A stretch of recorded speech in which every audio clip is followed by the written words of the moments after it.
If you took steroids in the past, let's say 10 years ago, you don't take it anymore, are you still natural? I think where most people lose it is if you take like top natural bodybuilders, you see them in the off season where they're a bit fatter, they're not going to look like absolute mass monsters. Thank you so much for stopping on the podcast. We really do appreciate you taking your time to spend some time with us. We have found that a lot of people who stop on the podcast aren't actually subscribed to us, and we really want to help the podcast grow to help more people's performance and well-being. Because at the end of the day, there are thousands, if not hundreds of thousands of people out there who need to hear the messages that our top experts are speaking about. So if you could simply leave us a subscribe, leave us a follow, or even just leave a like and a comment, it would really help us grow and really get the podcast out to more people. Welcome back to another episode. We have the pack. We have the Dan. It is time for another episode. How are you doing, my man? Good. How are you? Thank you for having me. No worries, man. Our I mean, it's pleasure. always a pleasure having people in person, especially in the local area. And the amount of times that we see each other, this is the first time I think we've had a proper sit down and actually had a chat. Yeah, and it's been, I've known you for the past, 10 years? From the gym. From the gym chain in Southampton Central. I think you used to train with Ty Williams, was it? Not necessarily trained together, but yeah, we knew each other. Yeah. A reason why I was excited to come see you guys is because it's, I think, the first local podcast I've ever done. Good at it. Do you normally get spent other places? What's the furthest you've done for a podcast then? London, Ohio. Yeah. Ohio? Yeah. My God. Who was that with? That was Elite FTS. Do you know? Elite FTS? You mean the Russian shooting? No, not Russian. I'm not sure. Dave Tate. Dave Tate, Elite FTS, the classic podcast like many of us who were in strength grew up listening to. Right. So when the invite came, I was like, we combined it with another trip, but it was, I had to go. Of Yeah. course. Yeah. I mean, look, I remember. I don't remember you being a doctor, by the way. So this is a relatively new thing, is it? No, it's been since 2021. 2021, right? Okay. I mean, I remember seeing you in the gym. Big guy, still are a big guy, of course. Massively into strength. What was it actually that got you into strength training in the first place? Was it you were a skinny guy when you were younger? Was it something else? Yeah, I started lifting when I was 16, and I wasn't very athletic, and lifting was one of those things that I started doing. And I was like, oh, okay, it doesn't require much athleticism to get good at lifting weights. I started somewhat chubby, then lost a bunch of weight. Was like not skinny but thin, and then when I came to uni, we did the whole YOLO bulk and sort of on one hand let ourselves go, on the other hand we were consciously enjoying eating like pigs and just training multiple hours per day without many worries, and the uni life. Yeah. Instead of freshers week, we were just eating and training. What year were you in uni? When you met me, Yeah. probably second year. Second year. Yeah, so back then I was 21. I came to Southampton when I was 19, and that's when I started uni. So how old are you now, Pack, if you don't mind me asking? 31. 31. How old are you guys? 26. 26. Yeah, I'm a baby. 26. You man. sound so surprised 34. about that. 34, respect. Yeah, I don't know, man. I thought you were older than me for some reason. You don't No. look older than me. You look young. Don't Now lie. that I've lost weight, I look younger again. But when I was Yeah. fatter, I looked older. But actually, I swear it's the way around. I swear fat people tend to look younger. Is that all right? It depends. When you have the beard Yeah. and the face and the overall statue is a bit thicker, I think, at least for me personally, I looked a bit older. But hey. No. I mean, to be fair, Fair enough. we saw one of our old podcasts, didn't we, with me sat here on the sofa, and I think I was like 102 kilos. And I Yeah. looked back at it and I was just like, my word, like there's such a visual difference between the two, but I look So younger. You did look younger, but was that because you had more chub or because you were younger? I don't know. I also look paler. Yeah. So there's a difference between the two there. I look paler and fatter, basically. I hate looking back years ago because like you don't like, let's say right now at this age, you're going through some troubles, you got some problems in life. 5 years from now, you look back and think that was such a fun time, It's true. such an easy time. The grass is greener effect. Because, looking back at the uni days, I'm like, no worries in the world and, eating everything inside and having fun. But obviously, when you are in it at that time, there was lots of instability, lots of question marks. But yeah. All right, well, this comes to our first question. I know we've got a run sheet here, but we're going to talk about dirty bulking real quick. Mhm. So, are you a big proponent of dirty bulking? Not at all. And I actually have a video on bulking coming out in the next couple of hours. Right. The definitive bulking guide for natural lifters. Essentially, based on the literature at the moment, we don't even know with a lot of certainty if bulking is even necessary in the first place, being in a slight surplus. Like, we don't have solid data to say with a lot of confidence that you need to bulk in order to maximize muscle gain. So we do have some evidence showing that it's likely a good educated bet. But when it comes to dirty bulking, and trust me, I'd be the first one to, parade it and embrace it. There's no real good reason to do it, maybe except in some crazy edge case where you're like extremely skinny, or you're coming off of like a huge injury where you couldn't move and you've lost all your weight, or maybe after like a very severe bodybuilding prep or something like that. But there's no good reason why somebody should dirty bulk, because you're looking at mostly fat gain. As a natural lifter, you're not going to accelerate muscle gain by eating like a pig. You will likely also increase your visceral adiposity, your visceral fat, which is bad for health. And the sad reality is that diets and keeping your weight off after you lose it, it's an uphill battle for a lot of people. If you dirty bulk and then you don't do your due diligence, you may find yourself in a position where you're now stuck being heavier. You lose a bit of weight, then you gain it back, and yeah, it's not something I'd recommend. Yeah. There's levels of instability in it as well, as you say, because dirty bulking, I mean, I loved it. As I say, 102 kilos for me. I look back on photos. We did a photo shoot with Gary, and Gary was like, take your top off and we'll do some photos. And I was like, I don't know about this. I was in like peak powerlifting phase there. I was eating what I can to lift heavy. Yeah. And then the harsh reality of it was, when I've gone from 102 down to, what am I now, 88, I feel so much better at 88. I feel lighter. I feel like I can move well. Yeah, I can't shift as heavy weight, but mass moves mass. That's one of the things that we kind of see all the time. For you, Pac, as well, you're talking about, back in the day, experiences of dirty bulking. What would you say to the kind of new age of people coming up and training? What would be your one key piece of advice for people trying to gain some muscle at this point in time? Yeah, so like, if you really care about getting as jacked as possible and it's your hobby, because at the end of the day, most of us here don't lift just for health. Like, in order to reap the benefits of for health from lifting and exercise, you don't need to necessarily get absurdly jacked or pay attention at your side delts or your whatever. But for most people that have this as a hobby and it's something that gives them meaning, I'd recommend that they do a very conservative lean bulk where they very slowly gain some weight over the course of several months, ideally 6+ months, where they gain maybe 0.2% of their body weight per week or so, and that will allow them to, at least on paper, maximize adaptations, because you can also maintain your weight and just focus on training hard. But then that comes with the increased risk of maybe you're not going to make as many gains as you think.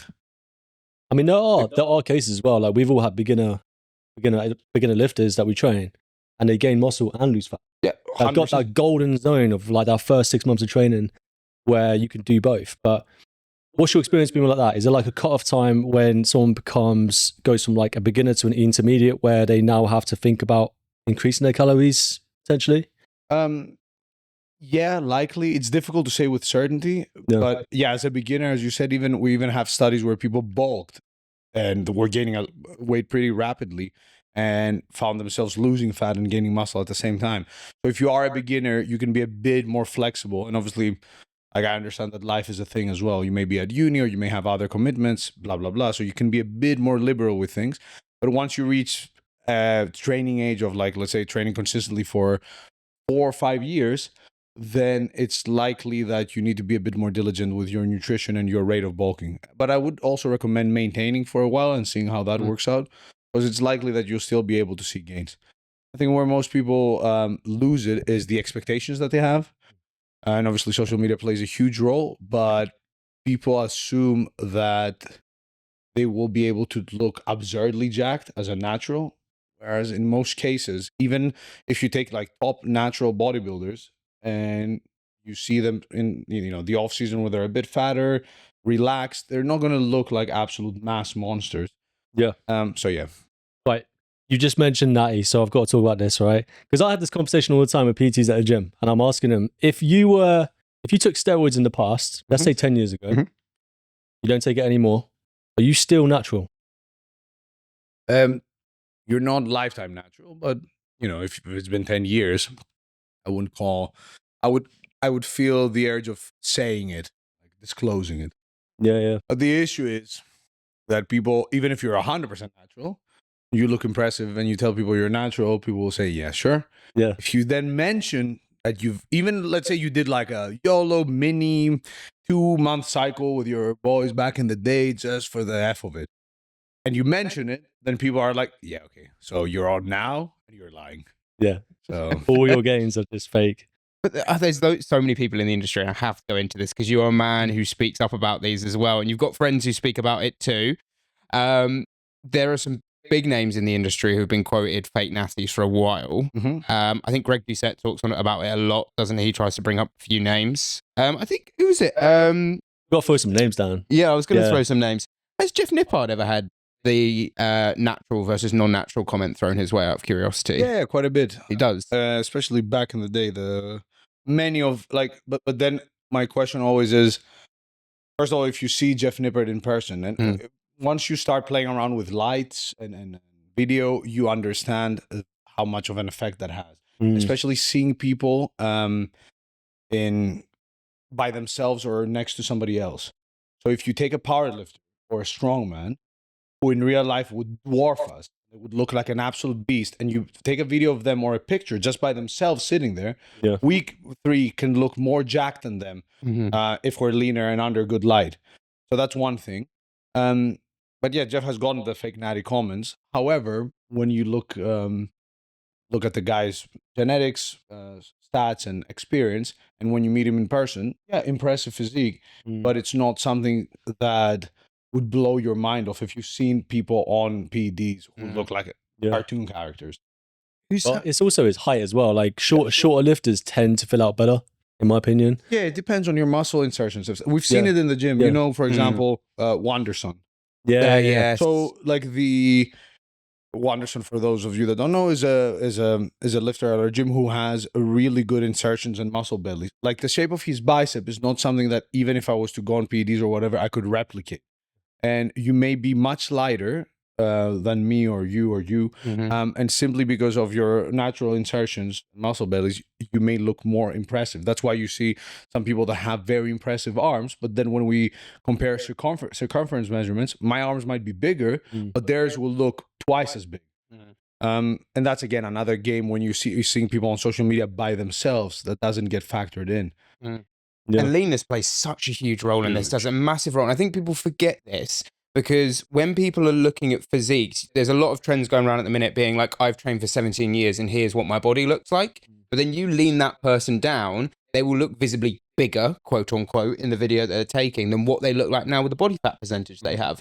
I think it's frustrating that maybe younger people are getting torn between this now, where the expectation is so high to look a certain direction. Like, is it Hussein who is the guy that Hussein. Jeff was what's your opinions on that side of things? Because he's had it thrown backwards and forwards, didn't he? I think like the guy swears he's natural and he's also like religious and swears on his religion and whatever. So benefit of the doubt, yeah, he might be natty. But playing with people's expectations and doing the whole, I'm natty, I'm not, I'm not.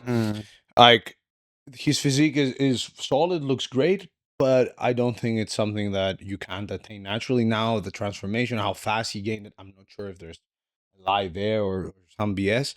But at the same time, I do want to highlight the fact that we're only seeing a very small percentage, and that's where it helps thinking in percentiles. When you see Hussein might be an exception. You're only seeing the exception online. Same with income. Like once if you start, if you only follow like super successful business people and stuff, even if you're making really good money for your country, and let's say you're in the top 5% of earners, you're only seeing those freaks on your social media. All of a sudden, your perception is that, okay, but everyone is doing so much, everybody's jacked. And the reality is you go to a commercial gym and you deadlift 4 plates and you're looking relatively hench. You are already way above the average gym goer, let alone the average person. Yeah, I agree. Yeah, I agree. I've got clients that when they first lift their first 100 kilo deadlift, they don't believe that they are far ahead compared to other people, because we look at 100 kilo deadlift and think it's pretty light, considering what we can lift, right?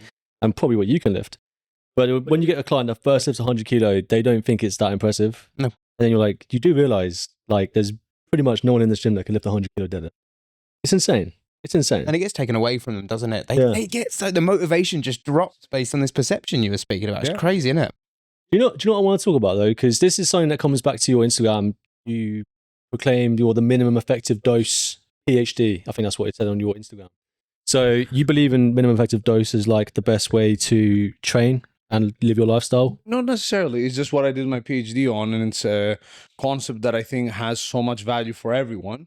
And again, once people get into lifting as a hobby, they fall in the sort of they fall victims to the illusion of optimal. Whereas if you can't do 100%, might as well do 0%. And that I see happen a lot in training, whereas people don't apply the same to like their finances or their job. If I told you, hey, you can go to work 2 times a week versus 5, and you'll make 70% of your income, there's no way you'd be missing out those 2 days, even on your worst weeks. You'd be like, let me at least do the minimum so I can make the majority of my income. And when it comes to lifting, people will be like, okay, yeah, it's time to lock in, winter arc, whatever, 2 months of doing the absolute best program on paper, and then they stop. And I'm sure you see that a lot as trainers. They'll stop for 2 months, slightly get back into it, stop again, and then see you later, because then they've created the narrative that they can't do it because they're too busy. Whereas the minimum effective dose is the concept of do the least amount of work you need to do to get your desired outcome. And for strength and hypertrophy, it's not that much. But obviously, if you want to make more gains and you want to optimize, you'll have to do more than just the minimum effective dose. 100%. And I first learned that term minimum effective dose from Tim Ferriss with 4-hour work week. You've obviously read it. Yeah. You know, this was like 15 years ago now. This book came out, and like it literally highlighted that and showed that you can work smart as opposed to working hard and get amazing results. Exactly. And over the last 15 years, I've gone from training 6 days a week down to training 3 days a week. And when I say training, I'm talking about strength training. Like cardio, running in between is not counting as training in my eyes. It's different. It's a different form of what I'm doing. So how much would you say 3 days is better than 6 days, or is 6 days better than 3 days? Is there a certain amount of days people should look at doing? Yeah, when it comes to building muscle? For strength, so I'll break it down in strength and then muscle group. Sure. So I tend to think of it in sets per week, per muscle group, or per movement per week. So for strength, things are it's only good news. We see that the minimum effective dose is as low as 1 set for strength. Even in powerlifters, you can do maybe a bit more than just 1 set, but a few, maybe less than a handful of heavy sets per week in the 1 to 5 rep range. Loads roughly above your 80% of your 1 rep. Anyways, something heavy in the 1 to 5 range, 1 to 5 rep range, performed 2 to 3 times per week per movement seems to be enough to elicit meaningful strength gains. For the general population, even as low as 1 heavy set per week seems to be enough for them to make gains. And we see the plateau of gains in strength and volume happen around 4 sets per week. So for strength, like if you're interested in strength, even if that's for like you increasing your bench press, your squat, your whatever, you can do very little and still see amazing gain. One thing that seems to matter a bit more for strength is frequency. So ideally training a lift 2 or 3 times per week. But you could literally do 1 set on 3 different occasions in a week. But even if you do it all in 1 session, it's not a big deal. For hypertrophy, things are a bit different, because we do see that for muscle growth, the more you do, the more you gain. However, diminishing returns start around like 20 sets per week, maybe even a bit earlier. And the minimum effective dose seems to be roughly around 4 sets per muscle group per week. And that's 4 fractional sets. So when you do a set of bench, let's say, you'd count that as 1 set for your chest and half a set for your triceps. So overall, if you're doing a few compound exercises, all you need to do then is sprinkle a few sets of isolation exercises, or like your side delts, triceps, biceps, whatever, and you are making gains. And we see that even in trained lifters. So you could do that 2 times per week. You could do it once per week. You could do it 3 times per week. Practically speaking, 2 to 3 times per week makes more sense, because we also see that there's a cap of diminishing returns per session volume, where that cap is roughly 11 sets per muscle group per session.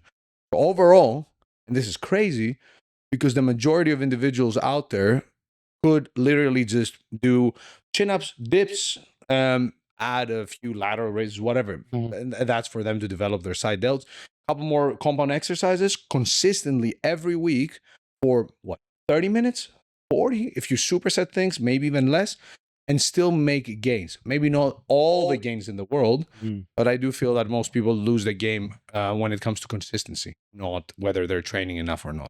I think the most popular, like the grandfather of this style of training was Mike Mensa.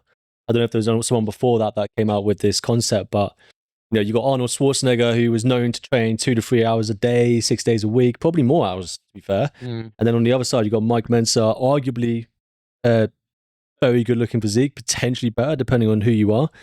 And he trained 3 days a week, 45 minutes. And he said the same thing, training to absolute failure on at least one set per muscle group was the thing that made the biggest difference, 3 days a week. Yeah, the issue with Mike Mentor was that I saw a post on that yesterday where they had a picture of him young, and it's like I don't know what's true historically now, right? I don't know the guy, but he was training and doing much more when he was younger. But the issue with Mike Mentor, and that's where the minimum effective dose concept is slightly different, is that Mike Mentor was claiming that all you need to do, even if you want the absolute maximum, is a single hard set 2 times per week. When in reality, we don't see that. Like if you had a client, or I had a client who was a natural bodybuilder or an enhanced bodybuilder, whatever. They said, look, I really want to bring up my chest and back. I wouldn't say, hey, it's 1 set per week. That's the slight difference there. But anecdotally speaking, we have plenty of high-level bodybuilders and individuals with amazing physiques that do low-volume training and hope to maximize gains. I'm not sure if they are, but they're still making amazing gains. So you have the science, you have the anecdote. In general, you can do very little and still make good progress. I think the thing is people get caught up in this though, don't they? And I think I've seen, there's a lot of like younger lads who are coming through at the minute. I've had a few conversations with them and they're saying like, oh, I do like 1 set a week for, say we're saying bench press. They're trying to bring up the chest. They're doing bench press as an exercise. And they're like, I'll do 1 set a week, but they don't quite know where the line for failure is. And I think that's where there's a little bit of a conversation to have with people, because people don't understand what failure actually looks like, do they? Like 1 set for failure makes sense for us. You are gassing it. You are basically done, finished, no more, physically cannot push any more out of it. But when it comes to newer people, younger people training in the gym, it's like warmness to the chest. That's failure to them. That's the kind of point.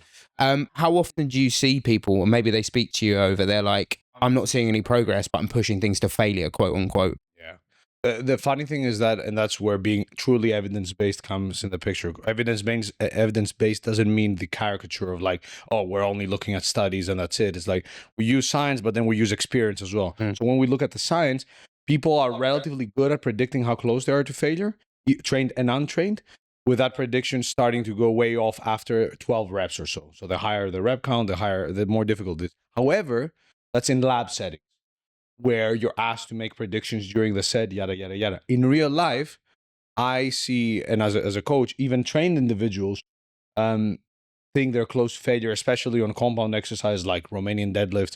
And you can tell that they may have 7-10 reps in reserve, like a lot of reps.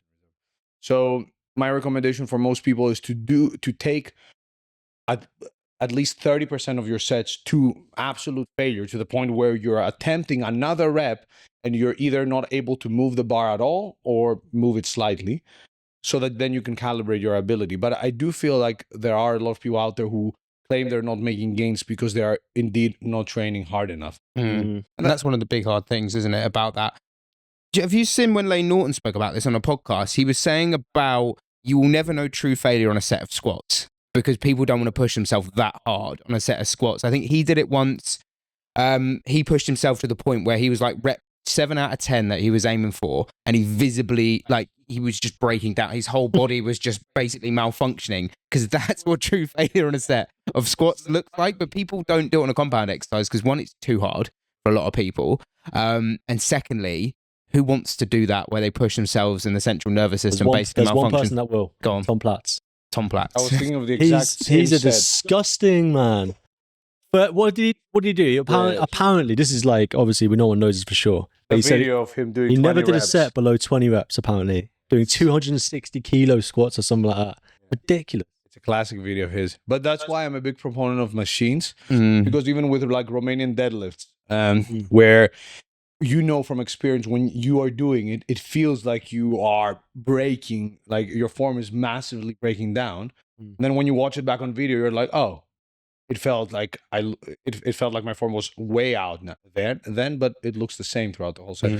Anyways, that's why I'm a big proponent of machine exercises for many people, because instead of doing a squat, if you find yourself questioning whether you're close to failure or feeling like your form is breaking down or feeling like you have to focus on other things besides pushing yourself, do a hack squat, do a Smith machine squat, or a leg press, where the set stops, or at least some of your sets stop when you're pushing against the pad and it's not moving. Easy peasy. Same with chest press, same with any other machine exercise. Again, nothing wrong with free weight exercise.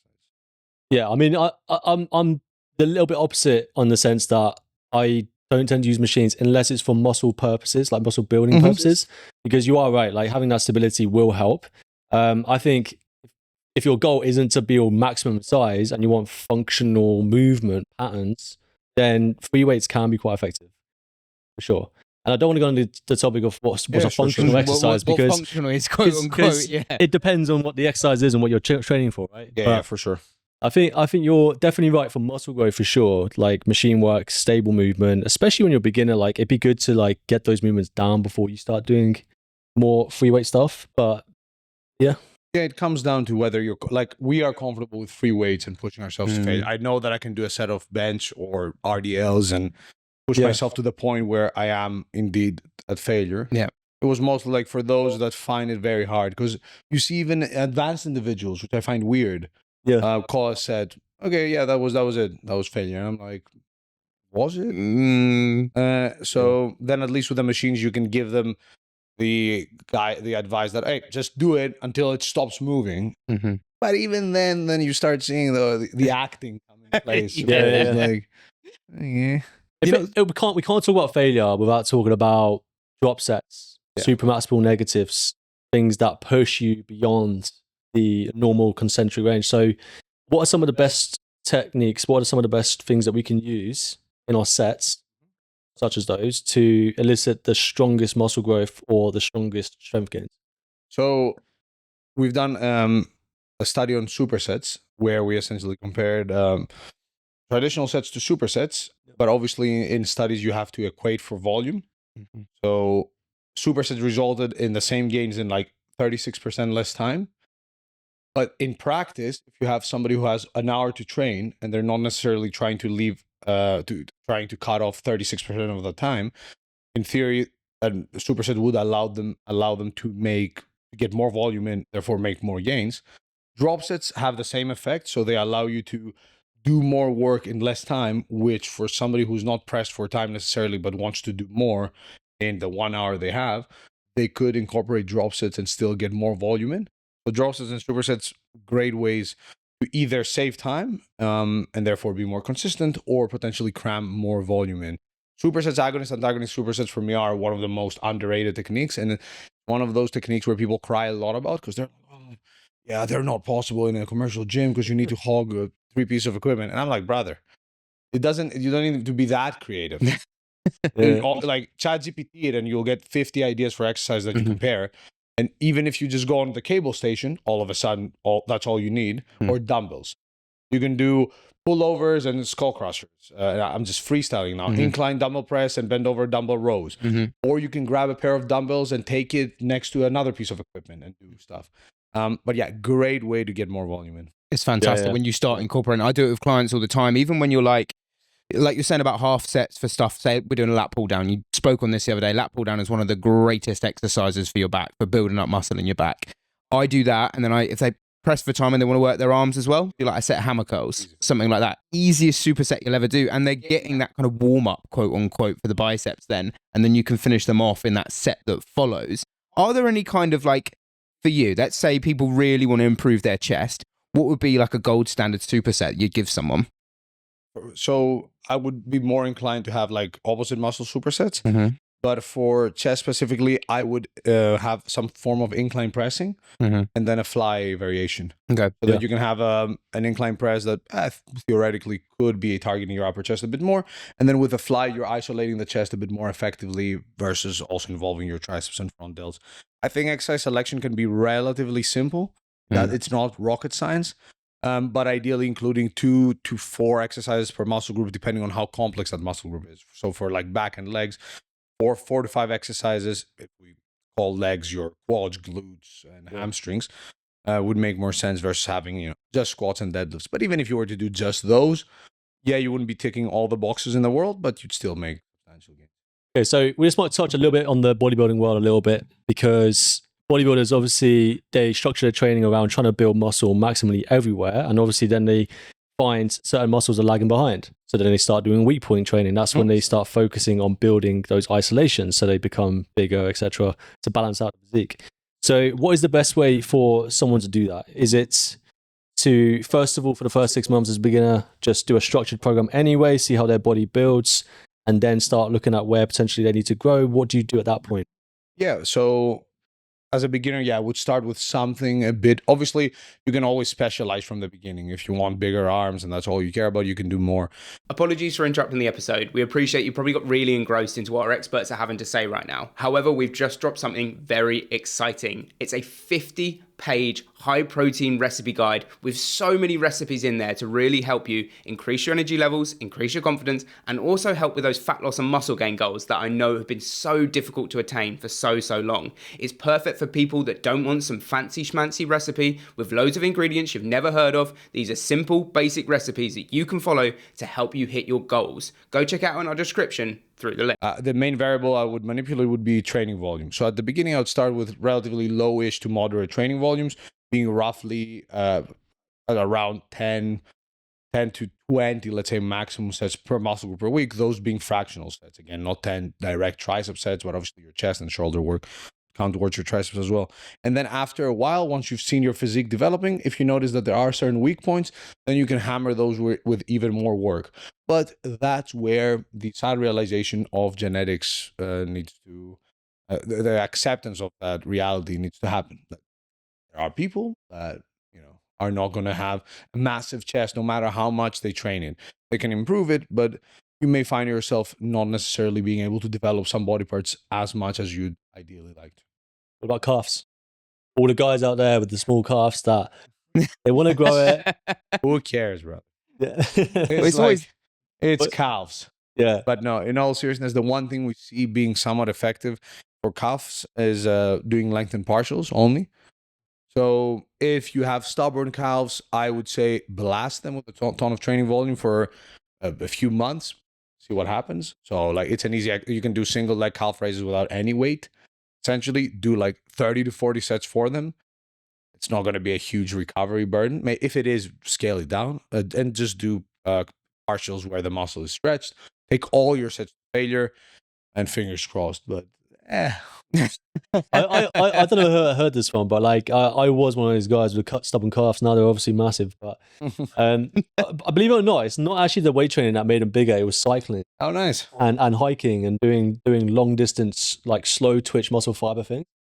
Those had the biggest impact on the calves. And I've heard, in the grapevine, in the secret place, that obviously slow twitch fibers have a massive part to play in size when it comes to the calves. And like, have you ever seen like hikers? Yep. And they've obviously got the shorts on, they got the calves out. Calves are chunky. They're always fucking massive calves. They're bigger than most gym bros. Like, yeah. Same with obese people. Yeah, it's very Get true. obese. Yeah, just get. That is one way, but I'm 100 kilo and I still haven't got big calves, so maybe I need to get more bigger. But how do we build the calves then? So based on slow twitch versus fast twitch, is there such a thing as slow twitch, if we focused on high repetition, could grow the muscle too? What we're seeing at the moment is that as long as you're training close to failure and ideally performing a variety of rep ranges, there doesn't seem to be a big difference. However, for calves specifically, opting for more straight leg calf raises calf raise exercises versus doing a lot of bent knee calf raises Mhm. seems to help total development a bit more. Ideally, doing most of your calf work with your knees straight, either on a leg press or standing, and then maybe including a few seated variations. But other than that, unfortunately, if you are pushing yourself and you are training close to failure and you're not seeing a ton of growth, maybe there is something to doing super long hikes or cycling. But then again, my thinking there would be like, okay, it's more volume for the calves potentially because they are doing more work. But if you have very stubborn calves and you actually blast them with a lot of volume and you're still not seeing gains, then because in my head, from a common sense perspective in my head, rather than a scientific perspective, I think of the legs as super high endurance. They're used to us walking around everywhere. So the resilience of them is fucking insane. Like, you have to push past a super maximal level of pain to be able to make them actual fail. You know what I mean? And I'm just in my head, I feel like the legs just need a little bit more abuse. I was always told that a 12 rep set for an upper body is a 15 rep set for the legs. Okay. Whether that's true or not, I don't know, but I always abided by that rule, and I've got skinny legs, so it didn't work. Don't follow that advice. But it's just good to get your opinion on that. Like, we're asking you all the dumb questions today. These are questions that people are going to be sitting there at home, and genuinely, like you mentioned, long length and partials there. I think that was a buzzword going around with Sam Sulek, who started doing it, didn't he? And then it came out, and did Jeff do a video on it? And then it kind of went down the grapevine a little bit. I can't remember which reps. Yeah, long length and partial rep. Yeah. Can you talk to us a little bit about long length and partials, and are they an effective strategy for long-term growth? Length and partials. Yeah. First of all. Sorry. And you know where length and partials started from? What? Southampton. Really? Yeah, from Milo's PhD, Milo Wolf. Shout out. Yeah. He did his PhD on range of motion here at Solent. And that's essentially his literature review from his PhD, which was published as a systematic review and meta-analysis, is what essentially he looked at range of motion and whether half reps versus full range of motion reps make a difference on hypertrophy, and overall full range of motion was better than half reps. But then when you looked at half reps and separated them between short partials and long length partials, lengthened partials, as they've been dubbed, seem to be much better than shortened partials and maybe slightly better than a full range of motion. So that's what started. Milo then started making a lot of videos on it, and then that created a huge bubble of hype that has started to calm down now. But we are working on the most up-to-date meta-analysis on the topic. Anyways, what I'm trying to say here is that as it stands, we are seeing consistently, both in trained and untrained individuals, that you doing a partial rep where the muscle is stretched, without that meaning that you need to become, that you need to do anything crazy or become a yoga instructor and crazy stretches. As long as you're doing half the rep where the muscle is stretched, you can expect the same gains as a full range of motion. And in some cases, like the calves, you may even see better gains. Really? Yeah. So, which is like, people lose their minds about this because there are some studies that have shown more extreme results versus others. But overall, as a lifter or as a trainer, coach, it just gives us even more flexibility. So you have a client and they don't, their elbow hurts. They don't need to fully lock out the chest press. They could stop shy of lockout. Yeah. And you'd be confident that they're not missing out on it. I would imagine if it's a lengthened range and it's partials, that you're probably causing more muscle damage. But from the eccentric portion of it, because it's lengthened, we're obviously potentially going to be getting more tearing of the fibers. So there is some data showing that lengthened training does cause a bit more damage. But the issue with that is that if it's not impacting growth negatively, then it's not something we should be overly concerned about. Because at the end of the day, even if it's more damaging, maybe it does take a bit more time to get accustomed to it. But at the end of the day, if growth is the same, then it doesn't seem to have really interfered with it. Plus, again, we're not talking about anything extreme in terms of range of motion modifications. Just, hey, on a few exercises, do some sets as just partials. Yeah. It doesn't need to be people make it way too deep. It has come up quite a lot, hasn't it? It's just been one of those things.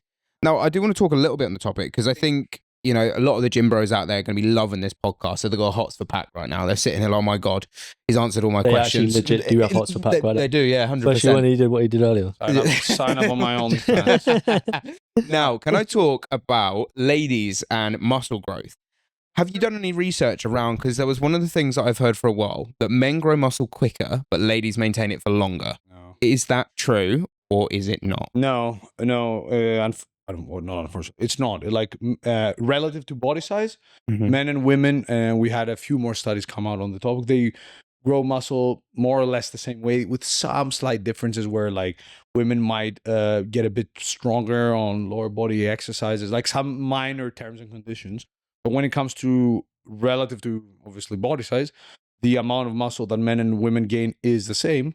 And as far as responding to training, like a man should train like a woman and a woman should train like a man, with the only exception being, which I understand, is that men sometimes tend to want to focus on some muscles more than others and vice versa. That's it. Like the idea, and we don't see that like in the UK, we're pretty advanced when it comes to gym culture and gym and the gym environment.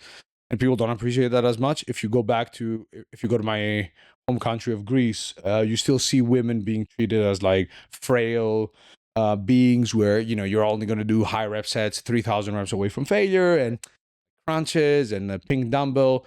When in reality, if a woman wants to build muscle, she needs to train as hard as a man would, and vice versa. That's the old school way of lifting that I remember ladies doing when I was a kid. Like, it was always that small little dumbbell. Kim Kardashian who made it famous, didn't she? They got their own little studio in the corner of the gym, which women can go into and do like their light weights. And I think hopefully things are pretty advanced here. They're getting better. I think Pure Gym did bring out, they've got their women's only areas, but that's for confidence building. Yeah, and bitten. So they were trialing that to get confidence up on that. But again, you're not going to have someone who's confident with lifting and say lifting to the level of us in that area. If that makes sense, they're going to be out on the dumbbells, on the barbells, learning how to lift. Is there any discrepancies between what muscles grow quicker in men and women, out of curiosity? Like, do women's glutes grow quicker than men, or is that because they genuinely just spend more time growing them? We could have big fat booties too if we wanted to grow them the same speed. Like, realistically speaking, how many bros do you see do isolation exercise for glutes versus like... I know, it's sad, isn't it? Huh? It's sad. They should do. They should. I mean, well, whatever. Sorry to interrupt this podcast. We've actually just launched a 50 high protein recipe guide for those of you that are struggling with getting your high protein recipes in. We know that you are struggling with time. We know that you're struggling with getting high protein foods in. So this guide is going to make your life easier. And the best thing is, it's completely free. You can get this by going onto the description on the link, or you can DM us directly on Instagram. So not to build necessarily size, but like just train them. Yeah. Strong ass. Fully agree, yeah. And like those who know true strength, like if you see somebody who's truly strong, you're looking at like glutes, traps. But regardless, it's likely that, because you see like many women that are new to the gym now that this whole fitness thing has sort of exploded, and you have clothing brands and influencers, like they will start their lifting journey doing hip thrusts, doing like maybe 8 exercises for their lower body. And that's why they're seeing more growth. Whereas with men, it's much more typical to see them do 9 exercises for chest and back. I mean, I've read up that men have more androgen receptors in their shoulders than women do. So the protein synthesis is higher for these muscles than a woman would experience. I wouldn't say, I'm not 100% sure if we have any like concrete evidence to show that, men grow shoulders. And shoulders are also one of those weird muscle groups that is not that well studied. But yeah, it could be that there is something to that. However, again, like what we see is women blast their lower body much more than men. You have, women specific programs that are all like glute and leg focused. And then for men, it's the opposite. Like most men we know do either, skip legs or do minimal leg training. Why do you think that is? Why do you think men are trying to build big shoulders, big chest, big back, but not really? Because it doesn't matter. Legs. I have big legs, naturally strong legs, but in society, without wanting to sound weird here, but like even if we look at science on like which muscles are considered the sexiest or the things that we're bombarded with, if you have defined abs and relatively broad shoulders as a man, you've ticked many boxes. Sure, there will be some women out there or some men who will be like, oh, I really care about hamstrings, so whatever. But in reality, like, when is the last time you flexed and somebody says, let me also see your legs, besides that one bodybuilder friend who has a complex? I think that's the main reason there. I read up on the there's this ratio, the golden ratio they talk about, of like men want a certain ratio of shoulder to waist and women need a waist to hip ratio that's roughly the same. I think it's 1.61, the golden ratio. So I don't know if maybe that's something to do with the attraction, because we know women have naturally wider hips for childbirth, and that's often shown to be an attractive trait because they're more likely to be able to give birth and be successful with it. And then men potentially have the ability to protect the woman. And what so? It is an interesting one. It is. And the one study that looked at, like, they did like a big survey where they asked men and women to rate which muscles they think they're the sexiest for both sexes. And it was, again, abs, arms, chest, glutes were a slight exception, and women also rated high for men. But overall, legs are not getting that much love, unfortunately. And it's also like in the UK, when are we showing our legs off? Realistically speaking, you're wearing shorts, and shorts are not going to show your quads unless you're taking the piss and you're wearing the short shorts. So it's like, okay, nobody's seeing your legs. And when they do, unless you have absolutely humongous legs and showing them off specifically, people are like, whatever. But you go home to Greece every year? Every few months. So you're going to need those legs to be, the legs are so, but even those legs, I don't remember the last time. I posted a picture of my legs and got some comments, but I don't remember the last time somebody said, hey, top legs, bro. Yeah. I tell you what, my partner, like, she fancied me from the day she met me because of my legs, and I took pure pride in that. That was back in the days when I could squat heavy. I don't know, what did you squat? I nearly got a 200. Nearly. I did 190. That was the most I ever did. Then I broke myself. You got 195, didn't you? No, I broke myself before that. That's so 100 sad. kg?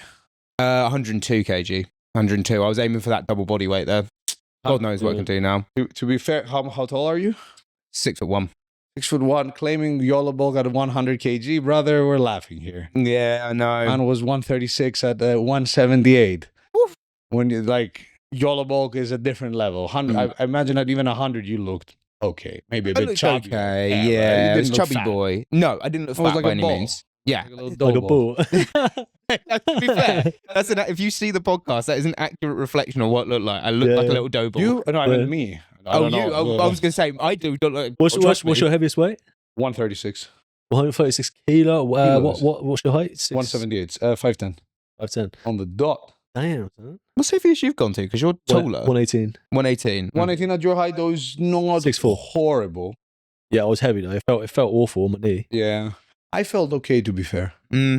I felt okay because I'm blessed with solid, like, cholesterol, blood pressure, and I've been walking for the past 9 years. Yeah. Like 10 to 12k steps every day. I remember when you were. I said to Dan before you came, like this. Like I remember you being bigger. Yeah, like with like 136, like you said.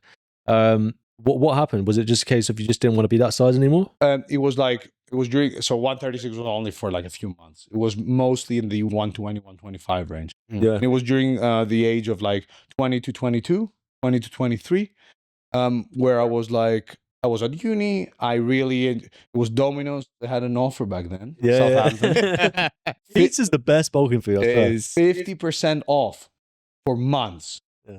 So it was like, uni days, low money, eating more. It was fun. It was fun times. And then at some point I was like, okay, we did it. 2-3 years being a little fat ball. Squatted 270, had our fun, yada, yada, yada. Enough. Time to be human again. And then I spent 2 years losing like 36 kilos. Do you feel better now that you've lost that weight? I lost that weight, and then the highest I reached again was 118, 116, but much differently. Now I'm at 89. I do feel better now. Obviously, aesthetics-wise, I like the physique much more, but it wasn't like even at 115, 110, I felt uncomfortable, which is something I can say now and people can listen to it. But when I would say it when I was 110, they'd be like, yeah, sure. Like, people don't understand that, okay, aesthetic standards can be different. And when traveling so much and having so many things to do, it's cool to have the flexibility of eating a bit more while also staying on top of your health. Yeah, I mean, that's the one thing. Like, as I said, you were more than 118 like I was, but I felt unhealthy. Yeah, fair I enough. felt sluggish. I mean, I was always a fit guy. Like I was in the military. I've told people before. And so fitness is probably the most important aspect of that life. And then to go from that to getting big and getting muscular, fuck me, it was too much weight. Didn't feel good. Now I'm in that kind of sweet stage of like 3 sessions a week strength training, Very nice. 2 runs, 100 kilos in the sweet zone. It was good. Yeah, I think people try to was balance so much too nicer. many plates when they're trying to get. There's a whole rise of hybrid training now, isn't there? Where people are trying to Hybrid look like training. Nick Bear. Hybrid training, Yeah. yeah. I mean, hybrid training is just a name. He's just doing People have cardio been and fucking weights. doing this for That is it. years. You know what But I the mean? problem is, people are trying to look jacked as shit whilst Yeah. trying to run quick. And I'm like, there's an even smaller percentage, I'd argue, that can do that. Yeah. Because you do not see any quick runners who are jacked to shit, if that makes sense. Like, you look at the quick marathon runners, Yeah. none of them are fucking stacked to the nines It's because they can't run with that weight. It's all a battle of hierarchies. Like when a sport is maxed out and there's so many competitors like CrossFit and it's very hard to get to the top, they invent a new sport. You know, I'm going to be as jacked as possible and I can run. Well, it's basically CrossFit, but you've taken out the Olympic lifting, the crazy pull-ups, the fucking kipping shit, and you've just made an entire new sport. And yeah, high rock's the same thing. Yeah. Like, but this is what people do. This is like, as humans have, as there's now what, 7-8 billion people on the planet, we've got more and more professions than we ever had like 1,000 years ago. Mm-hmm. And so people need to find a new way to gain status and hierarchies. And so they start inventing completely new shit. It's funny when you see those trends come and go. And I'm all for people being physically active. If Hyrox is your thing, yeah, all for it. Like I used to be much more like, yeah, it's that. And now legit, whatever you like to do, as long as you're moving, happy days. Mm-hmm. But the funny thing is that people often associate healthy with being like a beast athlete machine. And it's like, that's different. You can walk or do some cardio and lift some weights a few times per week. And you're ticking a lot, if not all, the health boxes, as long as you do it for the rest of your life. Mm-hmm. But that's my main thing there, where people assume that, you got to have a defined six-pack and be an absolute fitness beast and super strong to be healthy. When in reality, you could look like an average person. And as long as you are physically active, you're fine. Yeah. What I want to ask you as well, Pat, before we go on to the wheel, the magical wheel, is where do you think the research is taking us in the next 5 to 10 years, specifically for strength and hypertrophy? That's a good question. There's a lot, like, what most people don't understand is that if you sit down, because like you hear about the research, data, and then there's a certain image that most people paint in their heads, like huge labs with like scientists who are constantly figuring stuff out as far as muscle growth goes. When it comes to muscle growth for the stuff that we care about, there isn't that much money in research, and things are moving relatively slow because there's no government that is funding, length and partial research or volume for maximizing muscle growth. Things there are focused more on health. So even if you look at how do muscles grow and how much we actually know versus just looking at what the textbook goes. If you take the textbook and then look at the citations on the textbook and start going deeper and deeper, there's what we have at the moment is a puzzle with many scattered pieces, but we don't have a clear image of what that puzzle looks like.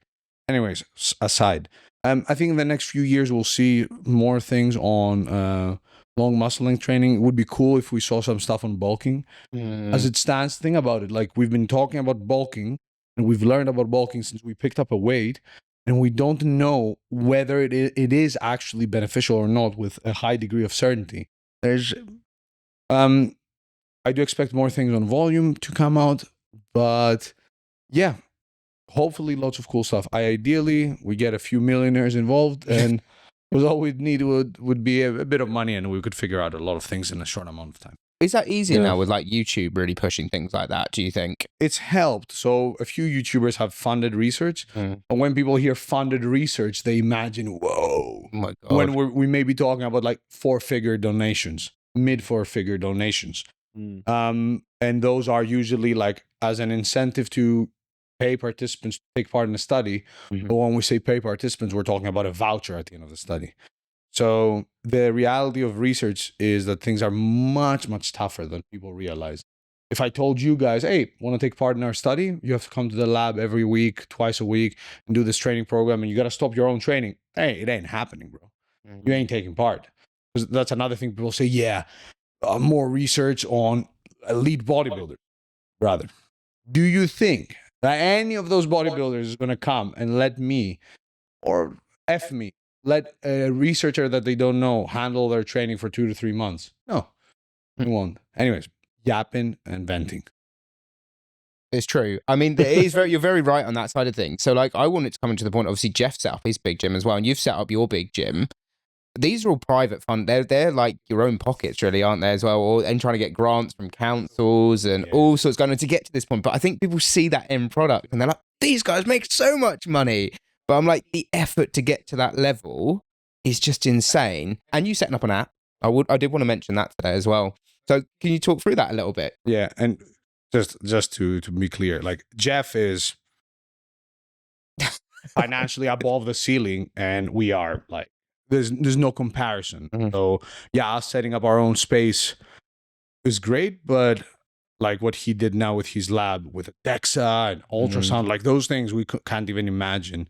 Let alone like in the UK it's not. Greece. I mean, in Greece you'd have to do it properly as well, I guess.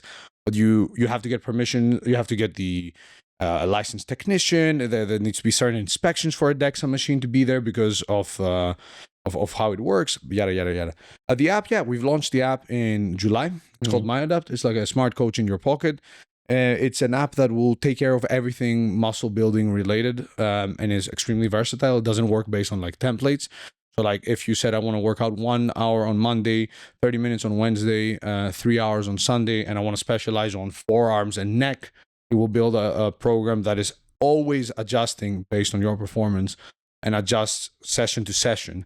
So no session is ever the same. You can adjust training time on the spot. You can swap exercises. You can add your injuries and it will adjust things. It is like a literal coach in your pocket, and you can try it for free at myadapt.com. Code Dr. Pack for 2 weeks free trial. But yeah, you can try it out. That was a perfect plug. You can try it out. I love it. Like. Right, I'm going to grab the let's wheel. go. So we are doing overrated, underrated Okay. for muscle growth. Fair enough. Specifically.